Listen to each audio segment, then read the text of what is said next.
अब 1-2 दिनदेखि म सोच्दै थिएँ भिडियो बनाउन छोड्छु सोच्दै थिएँ हैन। तर अब रिल बनाउन छोड्नेवाला छैन। किनकि मेरो भ्युजहरू पनि कमाउँथेँ हैन।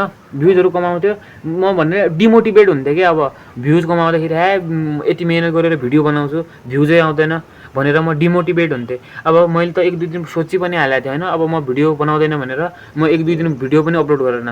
अब तेस्रो दिन मैले 1-2 भिडियो बचाएको थिएँ हैन, त्यस्तै अपलोड गर्न बाँकी थियो। त्यो भिडियो अपलोड गरेँ। त्यो भिडियोमा त 1-2 हजार भन्नाले अब एक भिडियो आज गरेँ, दोस्रो दिन गरेँ 1-1 हजार भ्यू क्रस भयो हैन। त्यस्तै भ्यू क्रस भयो। फेरि अब मलाई मोटिभेट मिलिहाल्यो नि त हैन। अलि भित्रबाट जोस आउँछ के यस्तो आफूले यति मेहनत गरेर भिडियोमा भ्युजै नआयो भने भिडियो बनाउनै मन लाग्दैन। आजभोलि भिडियोमा ल एक भिडियो हाल्दाखेरि 1,000 भ्यू चाहिँ क्रस हुन्छ के 1,000 चाहिँ हरेक भ्युजमा। त्यही भएर म भिडियो बनाउँछु आजदेखि। नपत्तिने भयो हेर न मेरो प्रोफाइलमा गएर 1,000 भ्युज चाहिँ क्रस छ के।